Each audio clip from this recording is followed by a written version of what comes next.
Welcome everyone to Alaska Photographic Center's demonstration on preparation techniques for framing and printing and matting your work for the upcoming Rarefied Light 2023 exhibition. We're doing this mainly to make sure that those of you that haven't done this before have good preparation skills, that you get your files ready for the printers. And if you're printing on your own, we'll give you a couple tips with that, as well as how to appropriately mat your work and frame your work then. Because we do have quite a few requirements for the exhibition that we've already emailed out to everyone that was accepted into the show. So I really do encourage everyone to go ahead and look over that once again before you start printing your work out and such and so on. So with that, what we're going to end up doing tonight is I'm going to turn over things to Young here, another fellow board member here at Alaska Photographic Center, to go ahead and talk about file preparation as well as printing a bit, and then we'll go over the details on framing. I've got a mat board cutter right behind me. I'm going to talk about appropriate mat that you should end up using, glass and plexiglass options, as well as framing options that would fit within the requirements that we set forth in that acceptance letter. So yeah, I appreciate everyone already muting themselves. Feel free throughout the presentation to pipe up if you've got questions, but as long as you don't have questions, go ahead and keep muted so that we keep on track with this. I appreciate all of you showing up tonight. So without anything else to say, I think I'll go ahead and hand it over to Young. Cool. Yeah, so hey guys, my name's Young. I'm just gonna talk a little bit about file prep and making sure that your images are ready for printing or to send off to a printer. Before I get into like all the Photoshop and things like that, I think it's important to mention that you should also calibrate your monitors with something like an X-Rite, just so that you can make sure that like whatever you're editing or processing on your computer, it looks the way it should, and those colors are matching what you have envisioned. You don't want to spend a whole bunch of time on one image and then you send it off to printer and they do everything right on their end, but it doesn't look the same as what's on your screen because those things don't match up. So that is an important step before all of this, and you can get something and calibrate your screen, and you have to do it once in a while and monitors light in your room, but it is a good first step. But with that, I'll start. Let's see, share screen. Cool. I think most of you guys are using Lightroom probably. And you can certainly do that. I tend to do everything that I need to do to file prep a image in Photoshop, and that's pretty easy. You can just take whatever image you want, go to edit in Photoshop, and it'll put up in there, and then you can do everything from there. If you're using Lightroom, you probably already have access to Photoshop also. But there's one thing that you don't get even when you're working with the raw file and you open it up in Photoshop that way. So instead of doing it that, I'll go find the file and then I'll open it up here. And that way it opens up directly in Camera Raw. And that's going to give you an option to size it up using their super resolution feature, which I think is quite good. It kind of enhances it by 4 times, and most of the time it looks really good.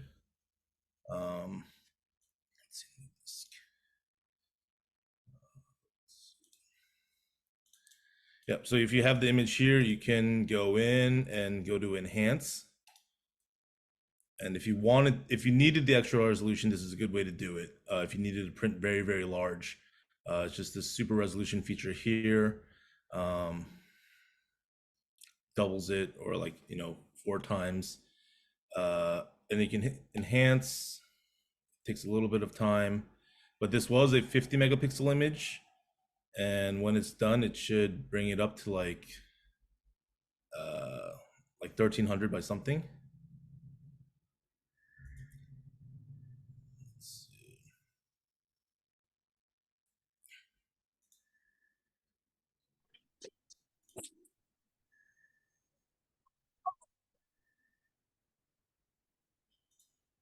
Maybe it's, oh yeah, so it was 50, now it's the 200 megapixels, and I think that you don't actually lose a lot when you do it this way. It still retains a lot of detail. The algorithm is pretty good, so that's one thing you might want to consider if you're going to be printing very large. You can do some things here in Camera Raw, but I'll show you some other things that I think are a little bit more useful.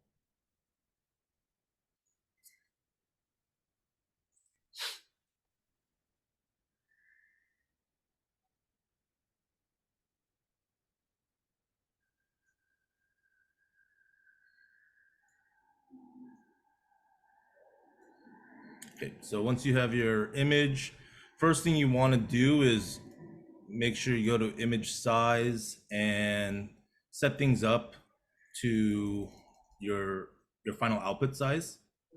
So right now, after we did the super resolution, it brought it to about 40 by 50-ish inches at 300 dots per inch. If we want, if we're printing this 16 by 20, or let's see, this is a 3 by 4 image, so 15 by 20. Bring it to 300 dots per inch. It's going to resize it for us. I probably wouldn't have done that if I was going to print this small anyways. I wouldn't have done the super resolution, but that was just to show you how to make it a bigger size, but we want to always keep in mind what our final output's going to be. And then from here, we want to go to proof setup, hit custom. And then from here, you can choose whatever paper you think you're going to be using when you print. You can download these paper profiles from the paper manufacturers' websites. I tend to like Ilford's Gold Fiber Gloss or Hanamil's Fine Art Burrita. So we can pick one of those and hit OK. And that way it'll kind of represent what the colors will look like on that paper as best as it can. And then I would also hit gamma warning so that it'll kind of show you like what colors are outside the range of the printing, for CMYK. So these are showing that those colors are not going to show up properly, but we can view that at the very end also.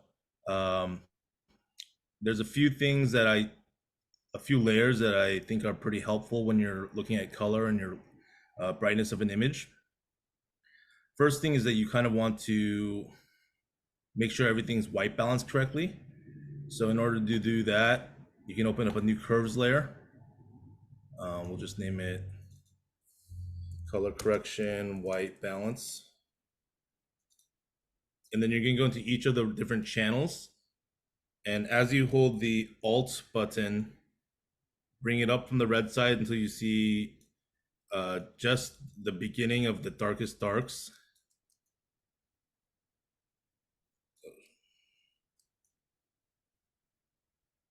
And then same from the highlight side.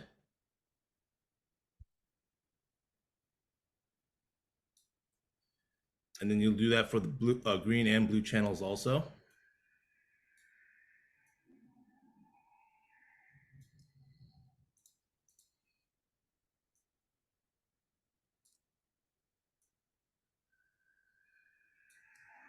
Cool. And so that should be pretty white balanced according to what the colors are in here and according to your curves. And then from there, I will go and add a global curves layer. And adjust brightness a little bit here, just for taste.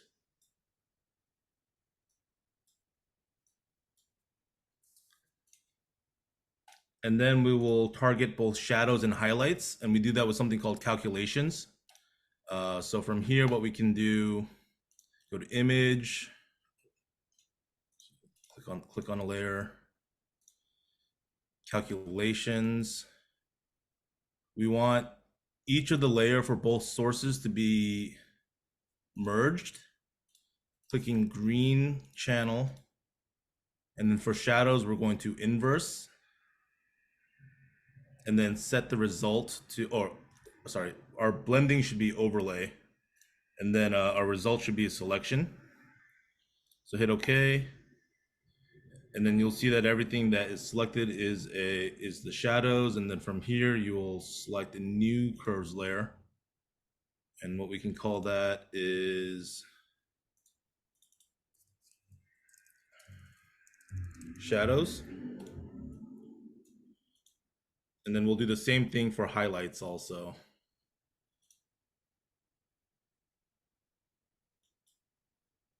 So merge green, merge green.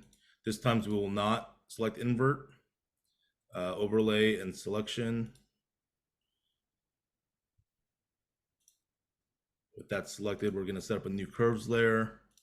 That will be our highlights. And then once those selections are set up, we can now adjust the curve, and it should only affect the shadows when you're doing the shadows curve. And the same thing for highlights. It should only affect our highlights in that image. So we can target those individually. So I'll just do that a little bit to taste.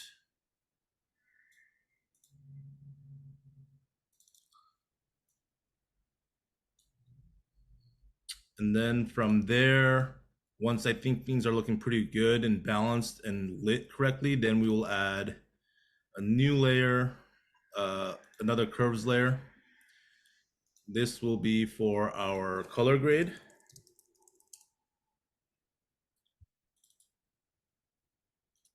And we want to make sure that this is set to color.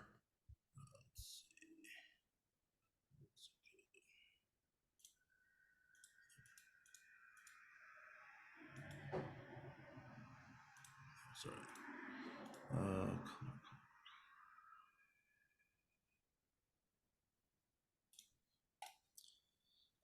And that way, when we adjust this curves layer per different channel, we're not affecting like other things except for just that how that color appears in its balance. So if we think that this is looking too warm, we could add more cyan,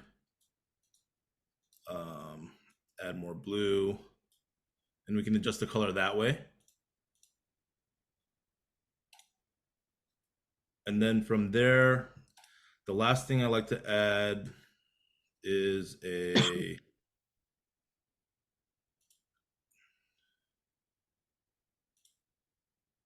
dodge and burn layer.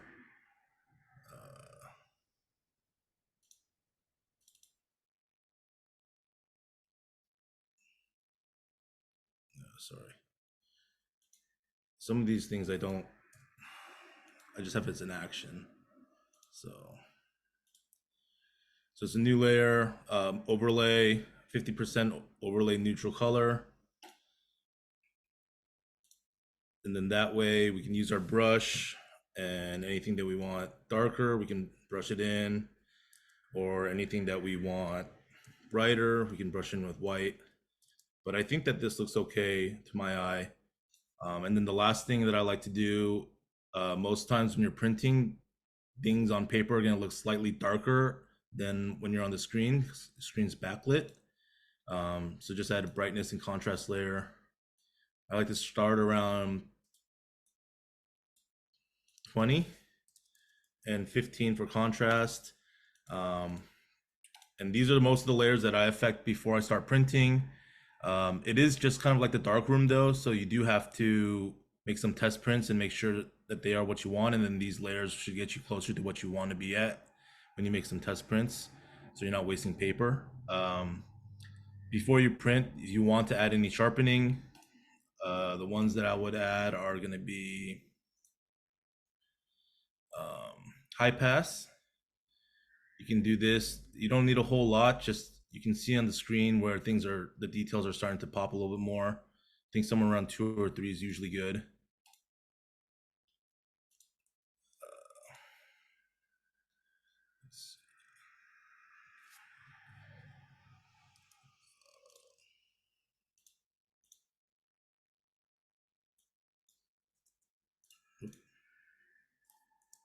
Or if you wanted to do, sorry. Oh, I'm sorry. Yeah. Before you do that, you need to add it to a new layer. So like a duplicate layer. So from there, you can do the same thing with the high pass, or you can do it with unsharp mask. And unsharp mask, you probably only need it around 0.3, 0.4, 0.5, pretty low. And then it's to your taste, but I'm usually around like 100 to 120. So those are different ways to sharpen. And then You can save this as a TIFF.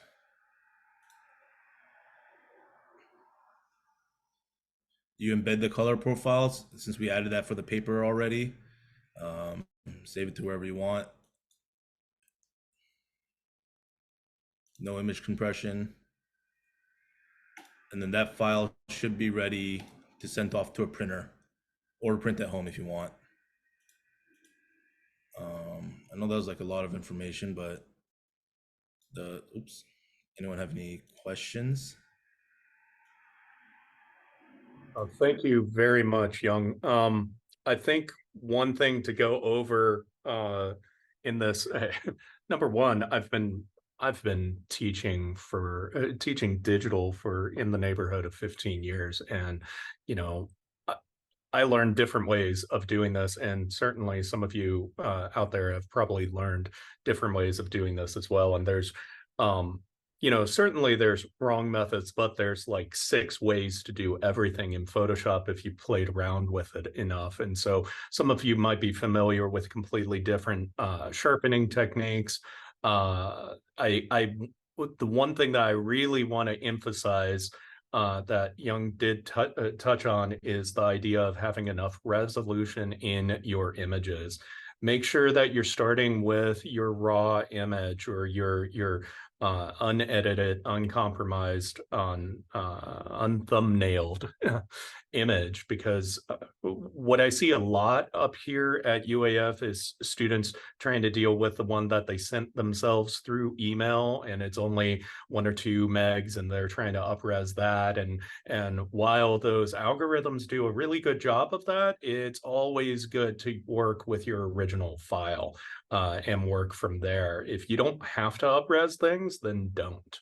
And if you're playing around with anything from a 16 to 24 megapixel camera, it's unlikely that you're going to have to upres too far because of the restrictions that are on the size that you can have for this exhibition. Because this is a traveling exhibition, we can't have gigantic prints. Yeah, also, if anyone wants those layers, like for calculations or things like that as an action, like if you email me, I can send them to you. Oh, Dennis, I see your hand up. Yeah, thank you. So question on, I find it a challenge to try to match what I see on the screen to getting something out in the print. And it seems to just take a lot of proofs to get there. I've tried using a profile and doing that in just Lightroom 6 or something, but I never found it got me there. Would there be of any value of actually changing the profile of the monitor and using the profile of the print, or would that just not really work very well? Anybody have any idea? Young?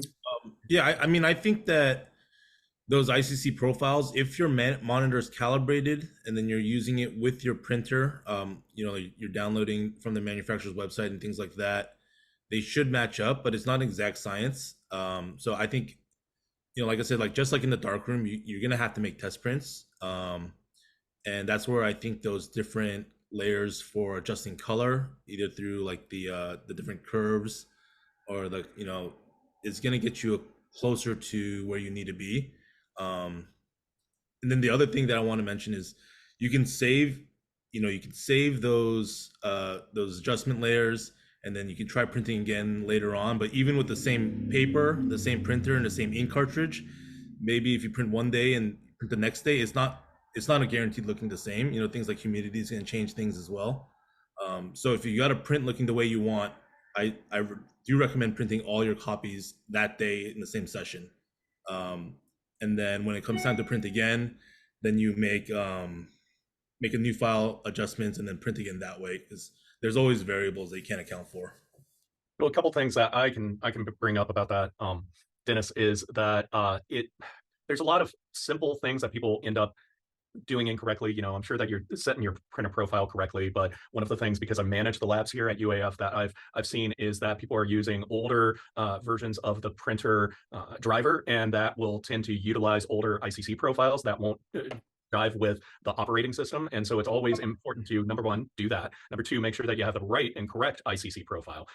Number three, one thing that's been really confusing us at UAF, and I noticed it on Young's images, is that he's got it set as display P3, and display P3 is like a new color space from Apple that's super big, but it doesn't tend to work really well sometimes with Photoshop. And we've had to like change our Photoshop so that it reads everything in RGB and outputs everything in RGB, and that our files are always in Adobe RGB as well. So all of those things really matter, because we were getting some people that they would print a burgundy and have all of the settings correct. Because Charles Mason is their teacher up here, so he's over their shoulder looking at it, and nothing would change except for the fact that they had the P3 color space profile. So they print it, and a maroon would end up being a cherry red. I mean, completely off, or there would be a red that would become a burnt orange. And so that's really important. I don't know what's wrong with that P3 yet, but you might want to try to get rid of that. Another thing is how you're viewing it. If you're viewing it under warm lights, it's going to warm up the print quite a bit. And so we have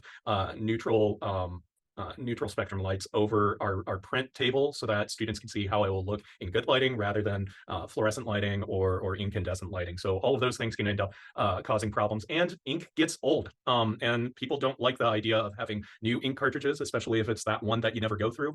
For me, I think it's yellow that I never go through, but it's really important to make sure that those are nice and clean, nice and new, and then cleaning your heads before, well, making sure that all of your heads are nice and clean before you print, and then also making sure that that you do a cleaning if you need to.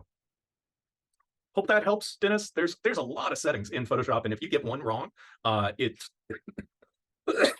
excuse me, it's really easy to get that print off. Yeah, well, I appreciate those tips. I don't have Photoshop. I'm actually using Lightroom 6, so I'm a little ways back in technology there, but I do. That could be your problem.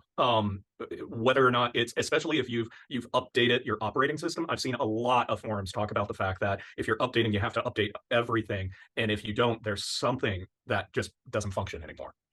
Yeah, I've had a couple things go a little wacky, but it seems to work generally speaking. But I do appreciate your point about the P3. I don't think I'm using it anywhere. I try to stick to RGB. Thanks for verifying that. Yeah. Other questions? So what I'd like to do at this point is share my screen and talk about the form that we sent out everyone about preparing your frames and mats and your prints for sending them to us. And I want to make sure that everyone's aware of this. Every year, we've got a couple people that show up with either prints that are too big, prints that aren't framed appropriately, or things that don't have appropriate hangers on the back. And really, a lot of this is, I know that a lot of photographers think that galleries put these in just to make sure that you're paying attention to the rules and to try to avoid having to hang your work if you don't pay attention to the rules. But really, when it comes down to this, we're a traveling show.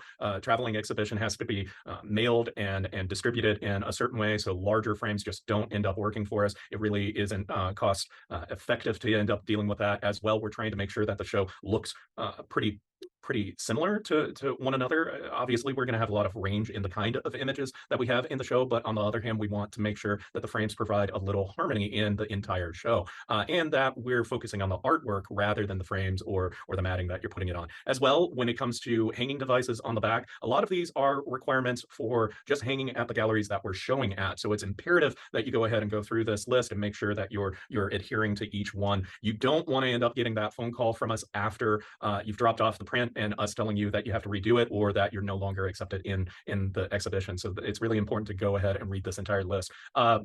Some of these are pretty obvious. Obviously, we don't need watermarks or logos on the printed images. If you're printing from one of your files, you want to make sure that it's one that you haven't compromised with a watermark or logo. So most, if not all, of the work that we have in this exhibition should be two-dimensional, and it should be framed as well. And so we want simple frames, nothing ornate, nothing that looks like it's from the 16th century. Anything like that would probably be a bad idea, and really focus everyone's eyes and attention on just your work and no one else's. So simple black or white or silver metal frames or a wood frame, but it needs to be no wider than 1 inch, okay? No brown wood frames on top of that. And so it can be wood, but it needs to be painted one of those 3 colors there. So we also can't accept ornately carved or colored frames. That extends to our mat as well. So a lot of people like doing double matting and then doing an inlay cut of something like a fleur-de-lis in the corner. I've seen that before. Those things, again, distract from the work that you're trying to present and challenge the whole idea of having a uniform show. When it comes to matting, it's really important that you not only get non-colored mats, so this needs to be white or near white or natural museum board, but I'd really encourage you to go an additional step and make sure that you get gallery style, gallery quality, or acid-free mat board. Mat board, and I tell my students this all the time, mat board is different than poster board. So you're not going to Fred Meyer's and getting a couple pieces of poster board and cutting out something.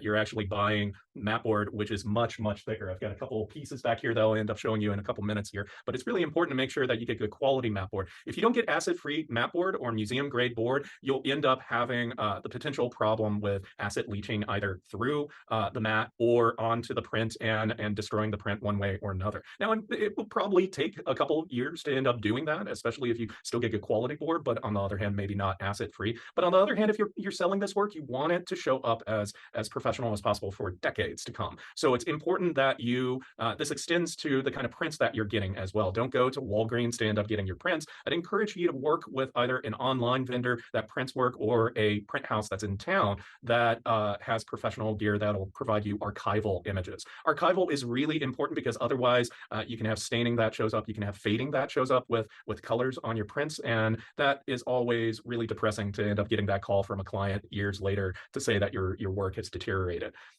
So several galleries do not allow sawtooth hangers, so it's really important to make sure that you have framing wire on the back of your print. If I grab one of my images here, I can go ahead and show you what I mean by that.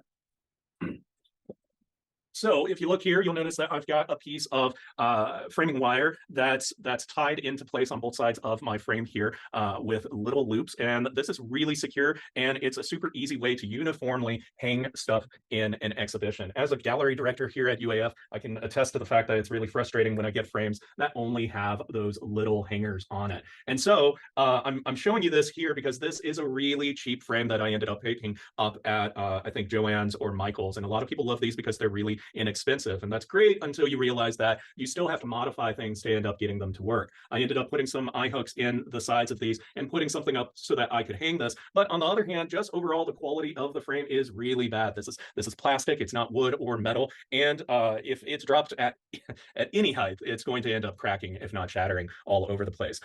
What I do want to bring up is the mat here. You can end up getting pre-cut mat, and even though I'm going to go over how to cut your own mat, I think that that's a really easy way to end up doing some of the work on your own, but not having to have an expensive mat cutter or access to a mat cutter on top of that. But again, you want to make sure that that's really good quality mat board rather than just your Fred Meyer or bargain basement brand version. Metal and canvas prints are really popular, but they do need to be framed, especially when we're dealing with aluminum prints or prints on metal. Those are very, very susceptible to dings on the corners, and it is a gallery director's nightmare to have those prints that are not protected either by a complete frame or some kind of frame around it. So it's really important that you pay attention to that. We will be handing prints back at intake that are not framed for their protection. As well, we do have size restrictions on our prints. You can only have a frame that goes up to 24 inches on its longest side, and anything that's larger than 20 inches needs to be, on the longest side, 20 inches, needs to be plexiglass and not glass, mainly because after about 20 inches, that piece of glass tends to flex a lot more and is very easy to break. And again, unlike normal shows where you send it down to the lower 48 once and it comes back to you, we're shipping this throughout the state, and so that's going to take a lot of wear and tear. So you want to make sure that you've got something that holds up to multiple shippings.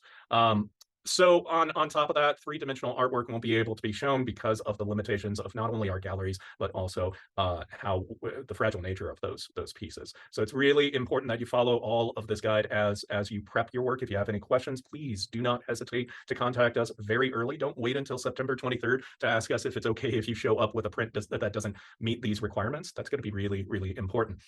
So at this point, any questions on those requirements before we go further? Okay. So I'm going to stop sharing my screen so that you can go ahead and see what I am doing. So again, let's talk about framing and the options that you have here. Again, this is that cheap frame that I ended up picking up from Michael's or Joann's, because every once in a while I really don't want to waste a ton of money on a quick print. This is a cyanotype print that I did a couple years back, and I just wanted it on my wall quickly. But on the other hand, from a gallery perspective, I couldn't hang this without that extra wire there. And on top of it, I run the risk of this pulling off at any time. So I really don't like sending out things that are kind of jury rigged, because in the process of travel, these tend to fall apart. What happens often with our exhibition with Rarefied Light in sending it up, around and around, is that the things that you do inside of the frame to adhere the print to the backing and to the mat board itself tend to deteriorate throughout multiple shippings, as well as massive shifts in humidity. So it's important that you utilize quality gear whenever you end up putting these together. So again, everything that's acid-free, use as much as you can that's acid-free. So one of the things that I do is, of course, use acid-free mat board. I use acid-free tape to end up putting together my mat board. I've got a front mat here and a back mat. So those are hinged together at the top. I'll go ahead and pull this apart so that you can end up seeing that in just a minute. But also my corners, my photo corners that I create are just twisted pieces of paper that I make into a triangle that I can sleeve the corners in. And then I use linen tape to end up connecting those to the back mat. And you'll notice that with this print, the way that I've matted it is that there's a little bit extra room on the bottom. This is called weighting.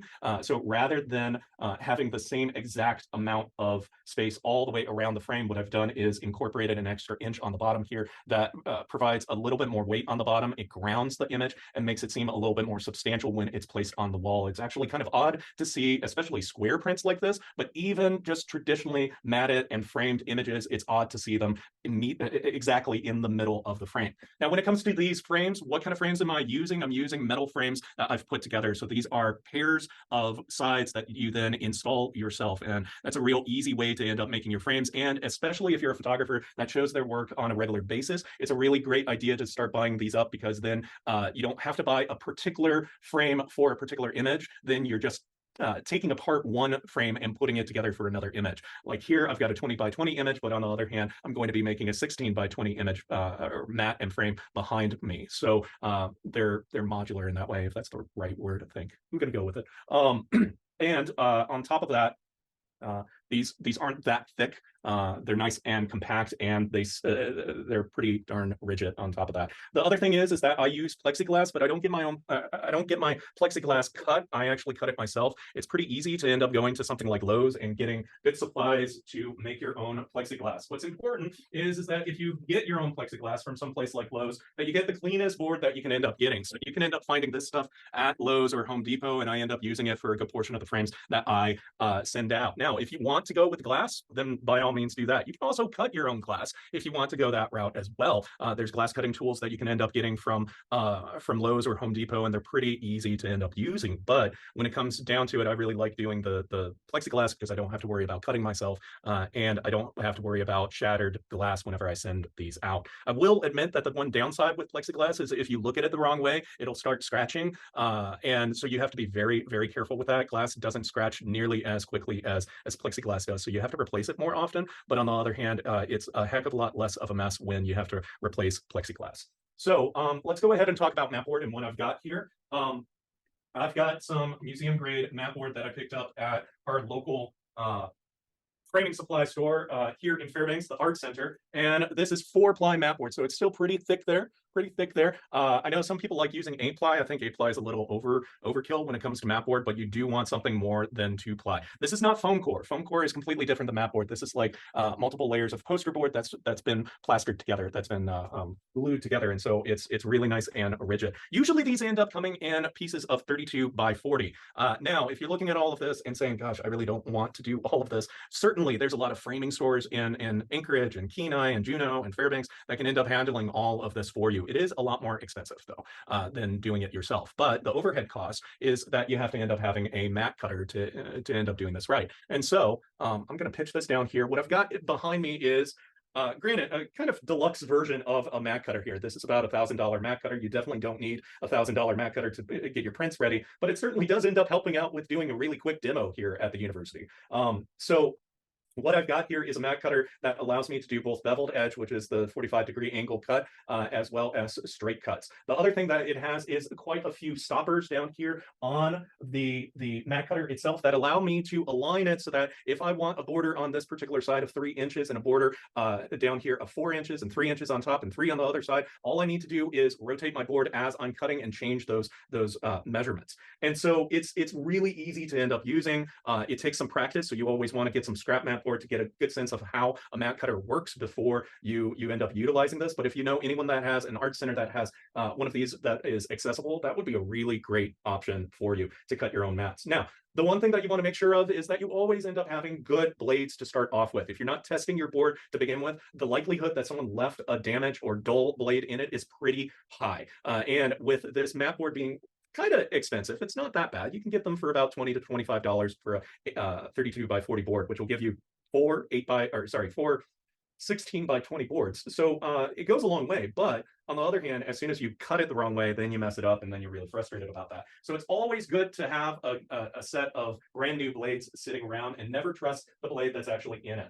I'm going to trust it in this case because I've already done some cutting here, but this is pretty easy to end up using. I'm going to take my stops out really quick here so that I can cut this board down. The main problem with mat cutters, whenever you try to use them, and if you're not accustomed to using them to begin with, you need to kind of lean back to end up cutting with your mat cutter. I've got the blade in the straight edge rather than the beveled edge, so I'm doing a straight 90-degree angle cut. I'm pushing down with my left hand and then just almost kind of like standing up as I pull this back, okay? So by doing so, I'm not placing much, I'm not trying to tweak my arm just to end up doing this, and it flows a lot better. Now, one thing to note is that if you don't have the arm strength, you definitely don't want to keep on trying to rip it because you'll create a jagged edge on your mat board. So I've cut that big 32 by 40 board into 4 of these 16 by 20, which for beginners translates to 4 opportunities to screw things up. Which honestly, I look at it and realize that no matter how much experience I have with this, the likelihood of me messing it up is pretty high. So before we even started this Zoom, I went ahead and made sure that everything was going to work and did a test run myself. Now, I talked about those stoppers, and what those stoppers allow you to do is actually refine where you're cutting on this, and that's really good. But I like double checking my work. And so what you'll see here is that I've put measurements on the back of this board. I've, number one, measured my board to make sure that I actually have a 16 by 20. If you are ever buying your own mat, okay, if it's already cut for you, you definitely want to make sure that this is actually 20 inches and this is 16 inches. If you start cutting it without recognizing that it's slightly smaller, and a lot of things that are at retail this size tend to not be the appropriate size. So it's important that you do that extra measurement and then change accordingly wherever you need to end up doing that. But like I said, I've got those stoppers on this mat board that's going to allow me to sink in the blade exactly where I need to start to have a 3-inch border and then go all the way down the side until my 4-inch bottom, that weighted bottom that I talked about. But before I did that, I've always gotten in the habit of gridding this out on the back of my mat board. So I figured out, okay, this is 16 by 20. So that means, and my print, I've measured my print for what size it is, okay? Don't assume that your print's actually the size that you think it is, okay? Just because you clicked 8 by 10 in Photoshop, you want to measure it and make sure that it's the right size. What I tend to do when I print digitally is that I tend to print ever so slightly larger, about 0.2 of an inch larger on both sides to end up making sure that I've got a little that's covering it, especially if I'm matting all the way to the edge of the print. If you do it at the exact same size, the likelihood of you having just a little white sliver show on one side or another is pretty high. So it's important that you build in a little extra gap there. So I measured my print. This is 11 by 14 darkroom print that I'm going to be working on, but I'm going to I want to show some of the border, okay? Because I've got elements that fall outside of the border here because it's a Mordensage print. So I'm going to, rather than cut at 11 by 14, which would be the size of the paper, I'm actually going to cut a hole that's 10 by 13. And so that's what I've figured out here. 10 by 13 means that I have 3-inch sides here. And if I weight it, that means that I've got 3 inches on top here and 4 inches on the bottom, okay? And so what I'm going to do is I come over here, I place my nice side of the mat board. Always make sure that you have a nice clean surface. Never trust that it's clean. And I'm going to put my good side of the mat board down and set up all of the stoppers so that I know exactly where to cut. Well, why would I set up the stoppers if I've already put the lines in there? Because if the lines match up with the stoppers, I don't have to worry about anything. I know exactly where I'm supposed to cut, and it provides an extra layer of protection that I'm actually going to do this right. So this sidebar is set to 3. The stopper for the bottom is going to be set at 4 inches. And this stops the cutting edge. This tells me where to start the cutting edge at 3. And I'm going to, from the back, I'm going to cut the left edge of the mat board first, okay? And so what that allows me to end up doing is cutting the bevel so that it's outward facing, appropriately facing, okay? Now, if you've just cut a bunch of mats with that straight edge, you need to move your blade over into the beveled edge cut, and you want to always make sure that you sink that blade in all the way, okay? So I'm going to come to the mark where I'm supposed to cut my left edge and double check that everything's exactly where it should be, and cut, and then slide it down. Once I get to the stopper, I'm going to lift the blade out, open this up, and rotate my board. But now that the bottom's on this side, I need to change my scale to 4 inches, okay? Excuse me, well, this takes just a second. Real time, this ends up taking a little bit more time than I'd love it to, but it's good practice for y'all. So I also need to make sure that this lower one goes to 3. Now that I'm 3, 3, and 3, and this is 4, I've got to change those stoppers. Okay, make sure that my board is exactly where it should be. And I'm going to sink the blade and slide it over. And then I'm going to repeat again. At this point, I just need to slide this side to 3, and everything else should be appropriately set. And I know that because I've already got those lines all over my mat, so I know that I'm cutting at the exact right space. So right now I started sinking my blade and notice that, wait, that's not where my line is, because I didn't set this to 4, because my bottom has now rotated all the way around.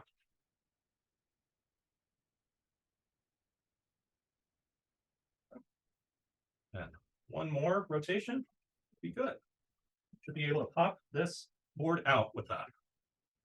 So everything's lining up except for this. Set that again.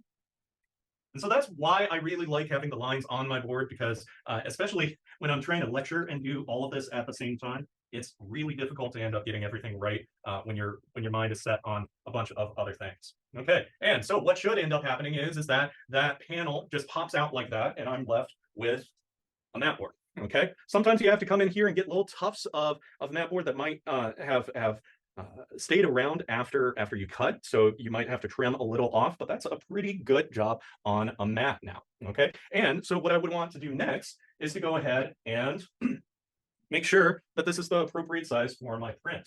Double check everything and make sure that this is exactly where I want it to be, that no part of the edge of my print is showing that I don't want to show. And that looks really good, and I'm really happy with that. Now, one thing to note about this is, and this might only impact me, but I think that it's really important to recognize, is Young talked about the idea of excuse me, while I change this.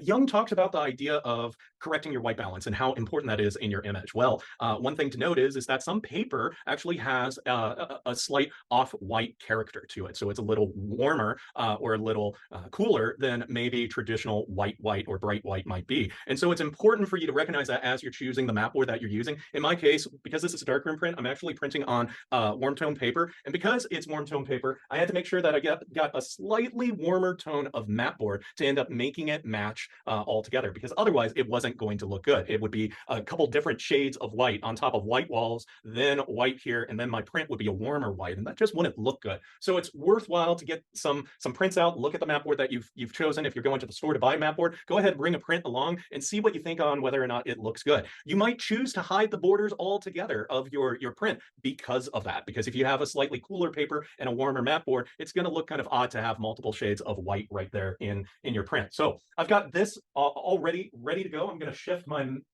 mat cutter off to the side so that I can go ahead and show you a couple other things that I'm going to do here. Now, you need a backing board to put this all together. And the greatest type of backing board that I like using is foam core. Okay, this is pretty thick stuff, much thicker than your mat board is, and it's got kind of pelletized, I guess, plastic inside of it. But this surface is acid free, this surface is acid free, so you don't have to worry about it. But what I want to end up doing is creating a hinge to place this print. Shift down here. I want to end up hinging one of the corners here so that I can lift this up and put a print in. If you've got multiple prints that you want to frame and everything's the exact same size, it's a really great option to be able to pull one frame out and pull one print out and put another print in the same frame without having to do a bunch of busy work to get it to work again. Now, this is where that linen tape comes in.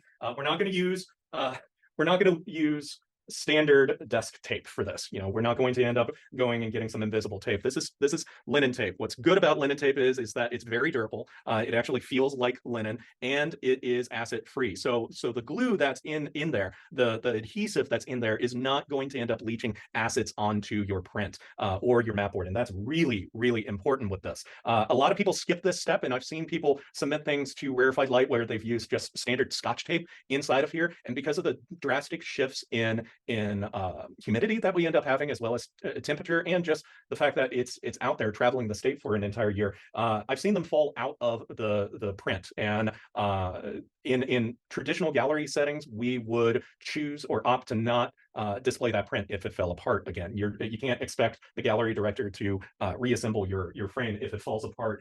So you want to make sure that what you do inside is as good as possible. So I've got this linen tape. You can get this stuff through Amazon or B&H or any other place. Some framing supply stores might have it. I think Blaine's might end up having it. Heck, this might be my roll that I bought at Blaine's.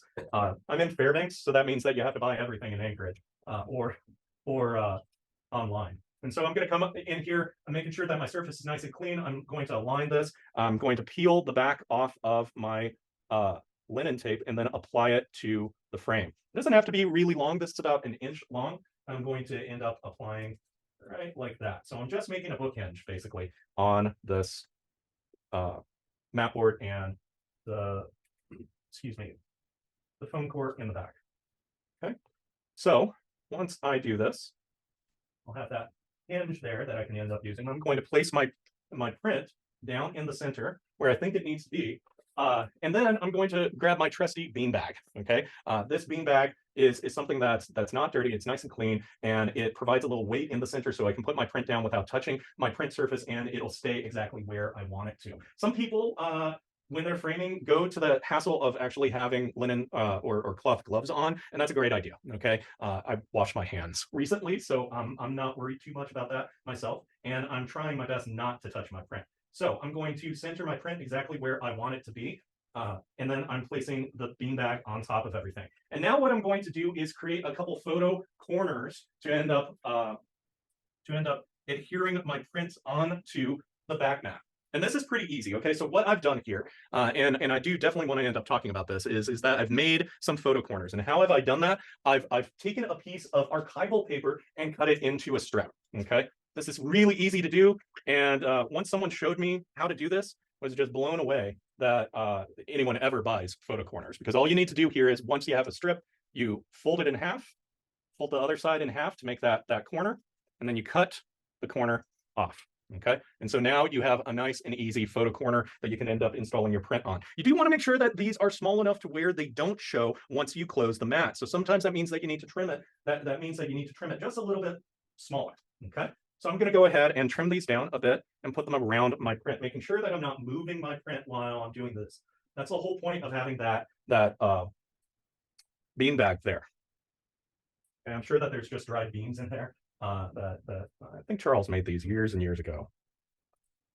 And so once I get all 4 corners down, I'm going to put the top mat on the top and make sure that none of those borders are actually, none of those corners are actually showing. I want to double check that my print's exactly where I need it to be, because you don't want to have to re-adhere these photo corners over and over again when you do this. But at this point, what you do is you cut very, very long strips. Well, not really very long strips, but you can go ahead and take a fairly generous piece of linen tape and then cut it into several strands. Okay, and these are going to be the adhesive that's going to keep your print exactly where you want it to be in the frame. Okay, we're almost done here. Thank you for your patience. There'll definitely be time for questions if you've got it at the end. So I'm going to go ahead and peel that backing off again. This is always the challenge, especially if you don't have nails. And then without shifting the print again, I'm going to make sure that that photo corner is nice and tight. And then I'm going to apply the linen tape to the corner. Okay, this doesn't ever touch your print. That's the whole great thing about making these photo corners. You know, some people want to skip that step and just buy photo corners. You got to make sure that they're asset free. Okay, and they don't really give the flexibility of changing their size either if you need smaller ones. I've used incredibly small photo corners before to hold prints down. And so I think that this is a superior method, making your own frame all the way. I really love being hands-on. I know some people think that the photographic journey stops as soon as that shutter closes, and that's fine. But I think that there's some fun in fixing the print yourself now, or framing the print yourself. Now, at this point, or maybe a little earlier, you should have probably considered whether or not you wanted to sign your print so that it's visible or so that it's hidden, because at this point I could go ahead and place my signature down here below the frame of the map board so that it's not seen, or I could put it up here where you still actually see the border of the print. Now, a lot of you will probably choose to just frame your image to where it's all the way up to the edge of the map board, so you don't have any of the border of your print showing. The way that I wanted to do this one is different from that, and that's fine. But at this point, I have a completed print. Okay, I've matted it appropriately. I would go ahead and probably don on gloves at this point, especially if I'm going to place it in or start playing with the glass or the frame, because I don't want lint or dog hair. That's a big problem in Alaska, dog hair all over the place. So make sure that you have a very clean space to end up framing your work. And then, depending on what kind of frame you have, if it's one that you're constructing yourself, like these frames that I showed before, you'll want to go ahead and just have a couple simple tools. This just takes a Phillips screwdriver to end up putting everything together. It comes with instructions on how to do that. You basically have to, in this case, I had to buy 2 sets of 20-inch sides. But in the case of my frame that I'm constructing here, that would be 1 pair of 20-inch and 1 pair of 16 for the top and bottom.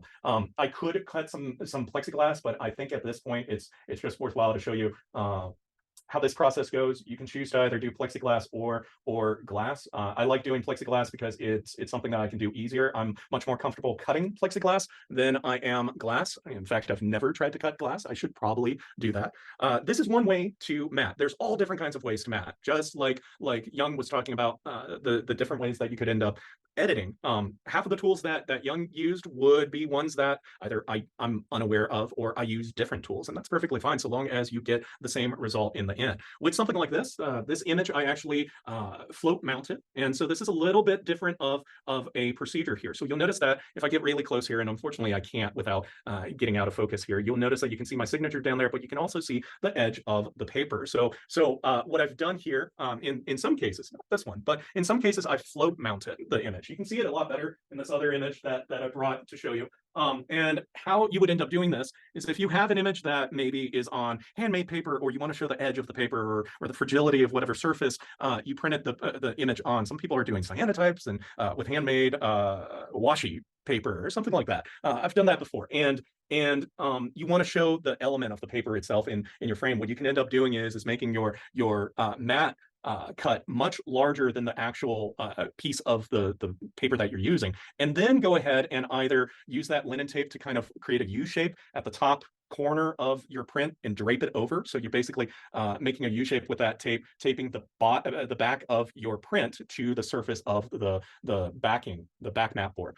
In this case, what I actually did was cut slits into the back mat and pulled together some linen tape that was attached to it. This is incredibly old photo paper that was curling way too much for me to do it in an easier way. So float mounting is another way that you can end up handling these prints. There's a bunch of different ways that people mat. I'd encourage you to look online for other options if either one of these aren't something that you're interested in. But I think that you can save a lot of money, especially if you've got a mat cutter at home. You can end up purchasing a pretty affordable one for about $100, $150 maybe. Like I said, those budget-minded ones aren't going to end up having these stops on it, so you're going to have to do the lines and the math to end up getting everything perfect. But I've gotten in the habit of doing that anyways, and I think that that's probably a safer way to do it anyways, because I've never trusted the mat board cutter, and I don't think many photographers do. This is like the dreaded part of photography is everything that you have to do that's not involving a camera. And so this is something that people tend to want to push off to someone that does this professionally, and there's a bunch of framers out there, and I'd encourage you to, if you want to go that route, out to make sure that you come in with the requirements for the exhibition so that they know exactly what you need for the exhibition rather than just letting them do whatever they want. You want to make sure that you don't have to end up paying for a print to be reframed at that point.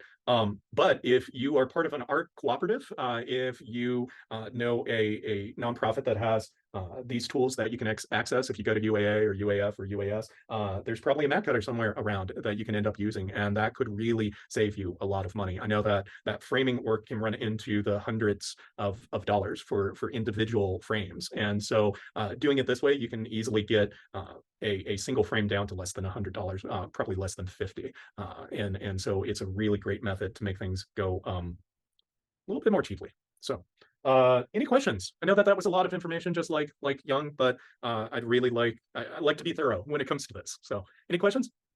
Yeah, Dennis. Yeah, this is such a great presentation. Thank you so much for this, and Young as well. One question on the plexiglass you said you prefer to use. How are you cutting it?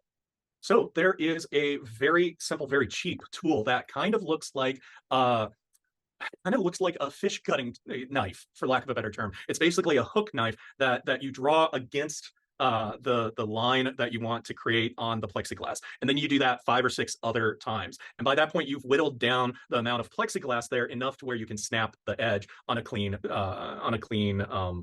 surface. And as long as you have a nice long cut that goes all, I'd say about 40% of the way through that plexiglass, it's going to snap off really nice and clean.